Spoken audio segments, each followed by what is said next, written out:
12월 9일 대신교회 수요예배 말씀을 증거하겠습니다. 성경 말씀은 창세기 5장 21절에서 24절입니다. 에녹은 65세에 무두셀라를 낳았고 무두셀라를 낳은 후 300년을 하나님과 동행하며 자녀들을 낳았으며 그는 365세를 살았더라.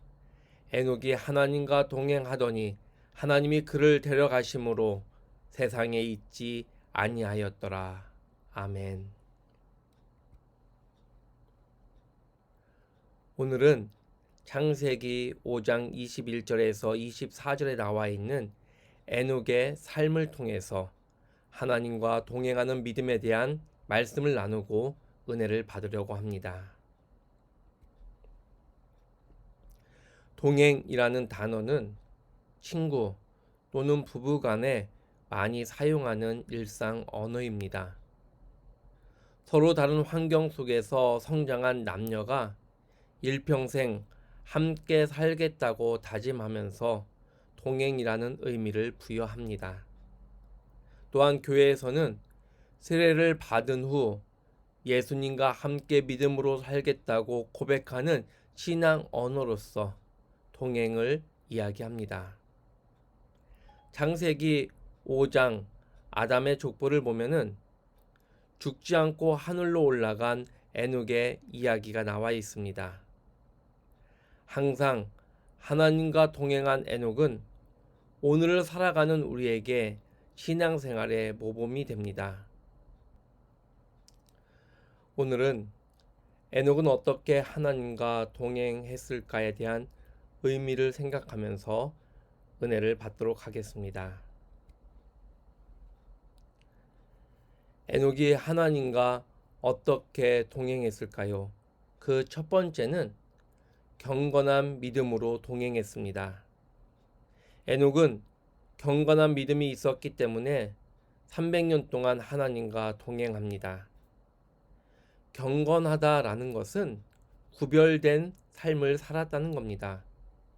세상의 기준에 의해서 또는 자신의 욕심에 의해서 세상을 살아간 것이 아니라 하나님을 기쁘시게 하고 하나님 말씀에 합당한 삶의 모습으로 세상과 구별된 그런 삶의 자세, 그것이 바로 경건이고 이 경건의 믿음을 가지고 그는 하나님과 동행합니다. 에녹의 경건한 믿음은 하나님 앞에서 끝까지 변하지 않았습니다. 신약성경 유다서 1장에는 경건이라는 단어가 6번 나옵니다. 예수님의 형제였던 유다는 바른 신앙 교훈을 따르지 않는 사람들에게 에녹의 예언을 인용하면서 신앙의 권고를 하고 있습니다. 하나님과 동행함으로 경건한 삶을 살아야 합니다. 다시 이야기하면 경건한 삶을 통해서 하나님과 동행하는 신앙생활이 되어야 됩니다. 우리는 이 세상에서 많은 사람들과 함께 살아가지만 우리의 삶의 모습과 태도는 말씀에 의지하여 경건함을 가지고 나아갈 때 하나님과 동행하는 삶으로 이어질 수 있다는 것입니다. 에녹은 어떻게 하나님과 동행했습니까? 두 번째로 일상에 충실하며 동행했습니다. 에녹은 무두셀라를 낳은 후 300년 동안 하나님과 동행하며 자녀들을 낳았습니다. 또한 에녹의 후손을 보면 방주를 준비하여 물 심판에서 구원받은 증손자 노아가 있고 또한 우리가 잘 아는 믿음의 조상 아브라함이 있습니다. 여러분, 기독교인은 금욕주의나 또는 기도원에서 세상을 등지고 사는 그런 신비주의자가 아닙니다. 신앙생활을 잘한다는 명목하에 세상을 등지고 사람들을 등지고 나 혼자, 나 홀로 그렇게 믿음 생활하는 것이 아니라는 것입니다. 성경 말씀에 생육하고 번성하여 땅에 충만하라 라는 창세기 말씀, 또한 데살로니가 후서 3장에 나와 있는 열심히 일하여 생계를 이끌어가는 일에 대한 말씀, 모두 다 성도의 일이고, 이 성도의 삶을 살펴보면 하나님은 우리가 세상에서 많은 사람들과 함께하며 또한 일상에서 충실히 살아가면서 하나님과 동행하시기를 원하십니다.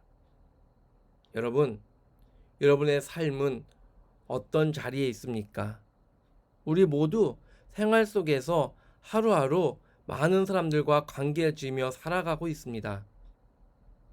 이런 삶의 자리 속에서 일상에 충실히, 일상에 성실히 살아가는 그 순간순간 하나님과 동행하는 삶, 생활을 열심히 해가면서 하나님과 함께하는 삶, 그것이 우리가 하나님과 동행하는 삶의 모습일 것이고 우리의 생활의 모습일 줄 믿습니다. 일상에서도 열심히 살아가면서 하나님과 동행하시는 여러분이 되시길 간절히 축원합니다. 에녹은 하나님께서 부르시는 날까지 하나님과 동행합니다. 히브리서 말씀에 보면 믿음으로 에녹은 죽음을 보지 않고 옮겨졌으니 하나님이 그를 옮기심으로 다시 보이지 아니하였느니라. 에녹은 하나님과 동행하다가 죽음을 보지 않고 하나님께 부르심을 받았습니다. 신앙생활은 하루 이틀 하고 끝나는 것이 아닙니다. 온전한 믿음이라는 것은 변함없는 신앙이라는 것이고 즐거울 때만 동행하는 것이 아니라 힘들 때 또한 절망 중에서도 하나님과 동행하는 것입니다. 하나님이 원하시는 신앙생활, 하나님이 원하시는 믿음이란 무엇일까요? 그것은 한결같음입니다. 항상 기뻐하라, 쉬지 말고 기도하라, 범사에 감사하라. 이는 그리스도 예수 안에서 너희를 향하신 하나님의 뜻이니라. 이 말씀을 통해서도 항상 쉬지 말고 범사에, 즉 모든 생활 속에서 모든 순간에 하나님은 우리의 온전한 믿음을 원하시고 변함없는 신앙을 바라십니다.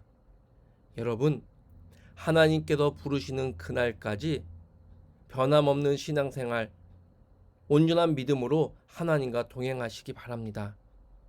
즐거울 때만 동행하는 것이 아니라, 좋을 때만 하나님을 찾는 것이 아니라 늘 언제나 하나님과 함께함으로 하나님의 부르심을 받는 그날까지 하나님과 동행하는 여러분의 신앙생활 되시길 간절히 축원합니다. 우리가 부르는 찬송가 430장은 심슨이 에녹의 믿음에 큰 감동을 받아 작사하였습니다. 찬송가 430장 4절에 보면 옛 선지자 에녹같이 우리들도 천국에 들려 올라갈 때까지 주와 같이 걷겠네. 한 걸음 한 걸음 주 예수와 함께 날마다 날마다 우리 걸어가리 라는 가사가 있습니다. 여러분, 우리도 에녹처럼 날마다 하나님과 동행해야 될 줄 믿습니다. 여러분의 삶의 자리를 통해서 경건한 믿음으로 또한 일상 속에서도 하나님의 부르심을 받는 그 순간까지 늘 하나님과 동행하시는 믿음, 그 동행 가운데 여러분의 기쁨과 감사가 흘러 넘치기를 주의 이름으로 간절히 축원합니다. 하나님, 우리는 지금 힘든 시대를 살고 있고 어려운 상황 속에 있습니다. 세상이 아무리 힘들고 어렵을지라도 에녹과 같이 하나님과 동행하는 우리의 믿음 되게 하여 주시옵소서. 하나님, 세상을 보고 한숨 쉬는 우리의 삶이 아니라 하나님과 동행함으로 항상 기뻐하고 쉬지 않고 기도하고 범사에 감사할 수 있는 믿음으로 우리를 주장하여 주시옵고 성령님 우리를 이끌어 주시옵소서. 감사하며 예수님 이름으로 기도하옵나이다. 아멘.